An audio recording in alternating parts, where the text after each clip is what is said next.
Numbers are out this morning, and the unemployment rate has fallen to 7.8% in September, dropping below 8% for the first time in nearly 4 years.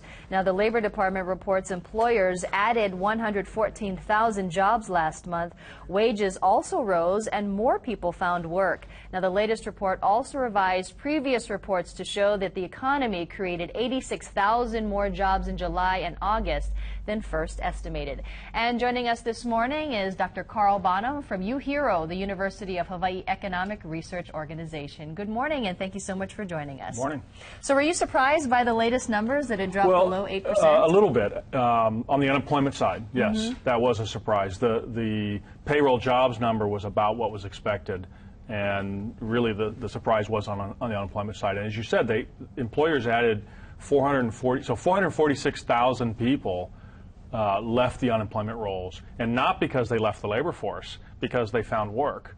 And so, that's what drove the unemployment rate down. And as you said in the intro, we're now at an unemployment rate we haven't seen since January of 2009. And the number of long-term unemployed is back where it was all the way at the beginning of 2009. So this was really a pretty positive report. And this is good news for a lot of people, because for so long we've been hearing that people were just giving up on finding a job. They were going back to school, and that was actually affecting the unemployment rate, right? Sure. As people leave the labor force, they quit looking for work, then that tends to drives the unemployment rate down. But it's not for a good reason. And this is a number that political analysts are really going to be honing in, because obviously we have the presidential election coming up for the general election. And some people are saying that this is a number that President Obama needed, especially after what they call a poor debate performance.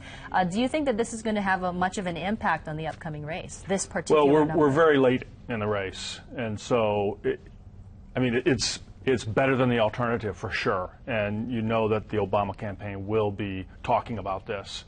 Whether it's a big factor, that's pretty unclear. And also, UHERO is going to be part of a forum, an economic forum on agriculture and the economy. What's going to be coming up on that?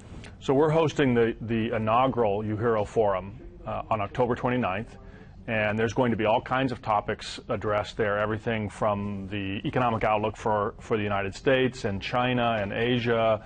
We'll be talking about the prospects for policy in the United States, and on really focused on local issues, we're going to be talking about agriculture and energy policy and tax policy.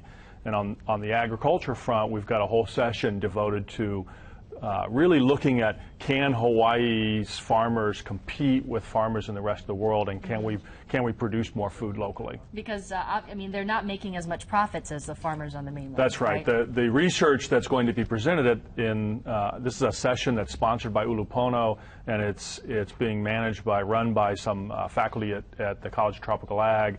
What they find is that our farmers don't make as much money. And there's they go into all the reasons for that. And so if you're not making as much money, it's hard to imagine that we can really grow that farm sector. Well, certainly a lot of people are interested in buying local. Dr. Carl Bonham, thank you so much for joining us. You. We really appreciate your economic input. And find out what the economists at UHERO are tracking, you can head to their Facebook page. You can also find a link on their website on the As Seen On section of KITV.com. It is 6:37. We'll be right back.